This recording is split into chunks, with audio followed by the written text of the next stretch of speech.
Я хочу заснять этот момент, как я засыпаю, наркоз ввели. Енді үлкен ота болайын деп жатыр ғой қазір. Ой, я почувствовала этот наркоз. Бисмиллахи рахмани рахим. Я Алла маған жар бола бір, аман есен тұруыма көмектесе бір Аллам. 160.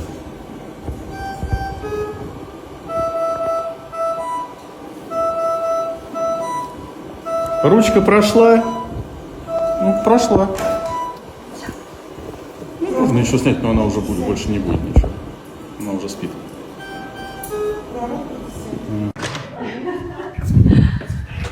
Здравствуйте, как вы? Хорошо. Шикарно. Как ваше самочувствие? Хорошо. Ну супер, отлично. Пока я к вам зашел, потом мы вас возьмем в перевязочную, да, и все посмотрим. Вот осмотр будет у нас в перевязочной. А потом, пока мы к вам зашли, поздороваться, посмотреть, как ваше самочувствие. Я думала, будет хуже, но...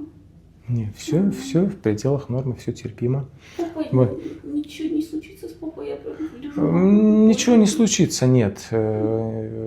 Так тоже делается, то есть в практике, если, естественно, вы не можете лежать на животе после абдоминопластики, поэтому нужно лежать на попе.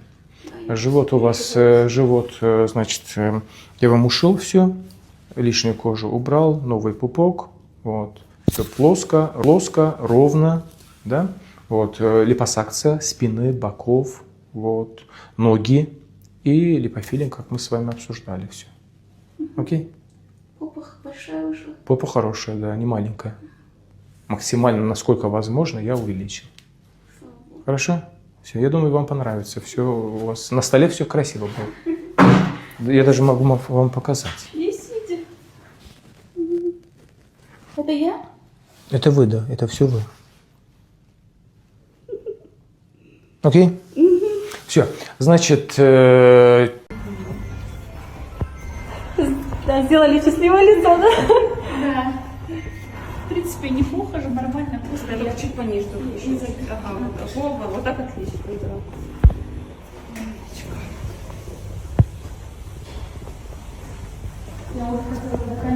Арманымдағы фигураға жеттім.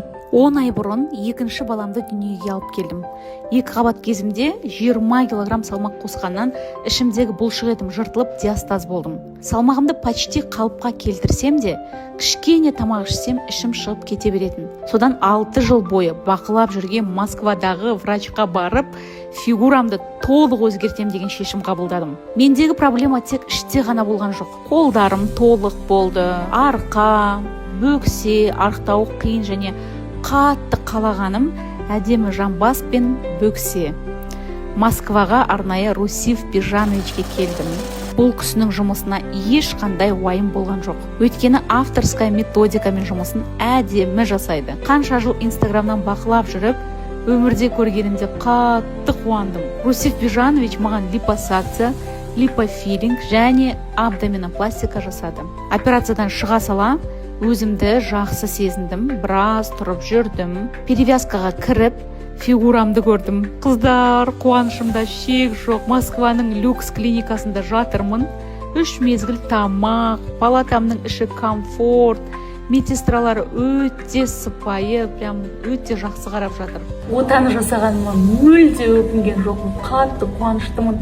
Кстати, өзімнің парақшама мен сала алмаймын суреттерді, сол үшін Русиф Бежановичтің страницасын көрсеттім. Сол жерде толық ашық барлығы көрсетілген. Кіріп көрсеңіздер болады, результаты сол жерде бар.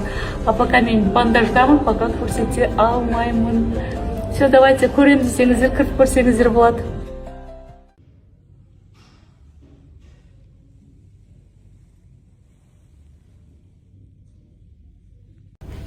Короче, мен тіке жүре алмаймын. Только еңкейіп жүремін, өйткені ішімнің асты тігілген. Ой, мынандай дренажный немен асқазаным деген жаңа грибой жеуге болмайды, ол байқамай. Грибой жеп қойғам асқазаным ауырсымен. Сестренкамды шақырдым. Саумал алып келатыр жаным.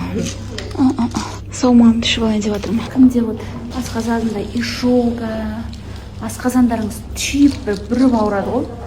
Сондайға күшті көмектеседі саумал. Прям не могу, менен вообще ешқандай шампиньон да, ешқандай грибі маған жеуге болмайды, менің асқазаным көтермейді. Бір кусок кішкентай жесем, содан асқазан ауырады. Жаңа балық жеген ба дейді, күшті балық болды. Үстінде грибі біреуі аузыма кіріп кетті, ладно, ештеңе болмайтын шығар деп ойлап едім. Асқазаным түйілгенде мына қызды үйден алғызып отырмын, квартирадан келіп алып шығайын деп жатырмын. Салмалды мен никогда тастамаймын. Во время беременности да ішкем, босанғаннан кейін баланы емізіп жүріп те ішкем, сүтті құнарландырадым. После родов. Во время беременности токсикоздан арылдады. Менде вообще токсикоз болған жоқ ешқандай. Тек осындай асқазанмен менде проблема болады. Майлы бір нәрсе жеп қойсам, изжога боламын, сондай болатын. Бірақ кеше анализімді көрдіңіздер ғой. Құдайға шүкір, желчь жоқ деді. Еш нәрсе жоқ. УЗИ брюшной полости полностью түсіргем. Құм, тас, еш нәрсе жоқ. Бұл негізі бүйректе өтте тас болса, құм болса, соларды езіп зәр арқылы құм қылып шығарады ғой. Ал менде құдайға шүкір, мен жасым қаншаға келді, бірде-бір құм да жоқ, ештеңке жоқ, тап-таза екен. Бүйрегім де, өтім вообще толмаған. Негізі менде желчь болған. Аузыма запран келіп сондай болатын. Осы салмалдан құдайға шүкір деп айтайын, мен запранымда, желчьта барлығы кетті ғой. И қаншама оқырмандарым да отзывтарын айтады. Беспокоит. Это да, это к этому мы придем. Да. Насозится, да. За счет абдоминопластики, за счет ушивания диастаза. Али, потрогайте сейчас. Нет, расслабьтесь, потрогайте. Много? Теперь надавите на мою руку сильно. Теперь трогайте. Видите, вот ваш жир. Вот это я уберу. Окей? Надавите. Думаете, это будет меньше намного рука? Ну, чтобы она была такая нормальная. Небольшая, да? Часть жира уйдет. Угу. Когда я сиськи делала, я тоже мама сказала, больше не делай, а я сейчас 3-4, когда 2. Так, енді өзім сөйлеп шығайын деп жатырмын. Мына жақта постымның астына жазып жатыр. Ой, вообще ужас, анау мынау деп жазып жатқан адамдар. Спортпен айналысып та арықтауға болады ғой деп жатқан адамдарға айтайын. Жәндерім, мен прям арықтайын деп жасап жатқан жоқпын. Мен именно бөксе фигурамды идеально қылып жасағым келді. Так что маған бекер жасадың, жиіркенішті, анау мынау деген сияқты сөздерді маған айтпай ақ қойыңыздар, пожалуйста. Мен өзім не жасадым, сонымен өзімнің парақшамда бөлісіп жатырмын.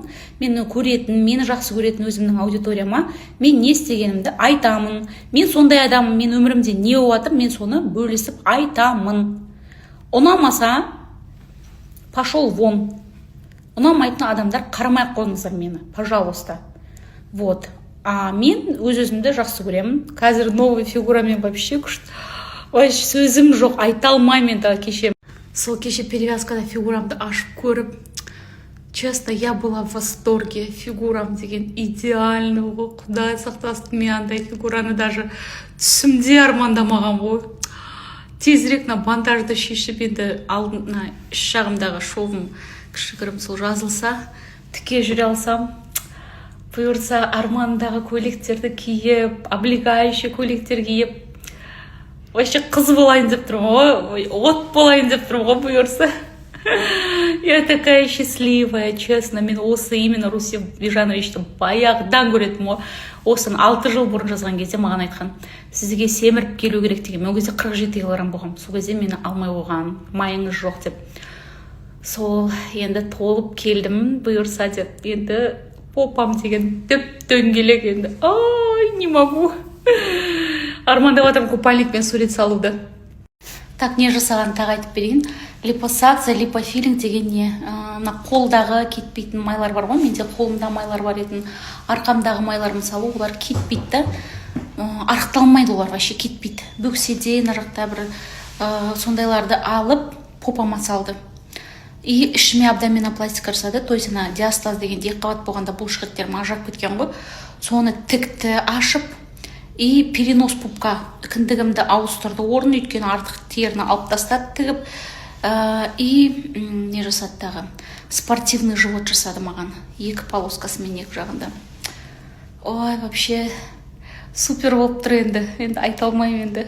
Бедрам барлығы енді өзіме қатынап тұр. При этом андай неестественно емес, естественно бәрі. Прям денеге жағымды болып көрініп тұр да көзге де. Менің любой операциям андай емес қой. Көзімде мысалы әдемі жасалған, мұрнымда әдемі жасалған, денем де әдемі жасалды да менің. Если мен сторисқа шығып айтпасам, бұны ешкім білмей де қалатын еді, шынымды айтсам. Ешкім байқамай да қалатын еді, потому что мен сондай адаммын. Мен сторисыма барлығын салам, барлығын айтам. Не үшін блогер болып жүрмін? Мысалы, фигураны армандап жүрген қыздар бар, жасағысы келетін қыздар бар.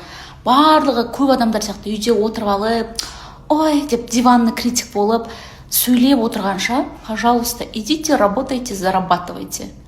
Вот это мой совет, честно. Маған лишний андай-мындай маған ақыл айтпай қойыңыздар. Менің ақылым өзіме жетеді. Мен 18 жастағы қыз емеспін. Біреуден ақыл сұрайтын. Мен өзімнің қалағанымды жасаймын. Бұл өмірге бір-ақ рет келемін, и және де сол өмірімді әдемі өмір сүргім келеді. Өзімнің жасағым келген нәрсені жасағым келеді. Мен бірақ та миға қонымсыз дүниелер жасап жатқан жоқпын. Миға қонымды өзімнің қалауым, арманым. Қазір пластикамен никого не удивишь. Бәрі жасап жатыр. Как вы планируете? Где-то у меня 5 килограммов. Если я, наверное, буду 50, то... Тогда не убираем. Или убираем? Как вам кажется? Я думаю, чуть-чуть можно убрать. Я хотела бы, чтобы вот это место было у меня ровное. Это место ровное не бывает. Что я хочу? Что Можно хотите? я быстро скажу? Конечно, говорите. Вот эти места меня беспокоят. Это да, это к этому мы придем. Да. Надо, чтобы, вот, я думаю, вот здесь, вот смотрите, вот эти ямочки. Это мы заполним, Да. да. Я вот хотела бы, чтобы зрительно ноги длиннее казались, вот это приподнять, наверное, вот сюда больше объема. Сюда. Талия сузится, Сузится? умеренно сузится, да. За счет абдоминальной пластики, за счет ушивания диастаза. Талия сузится и за счет липосакции. Видите, вот ваш жир. Вот. Вот спина очень... Поворачивайтесь.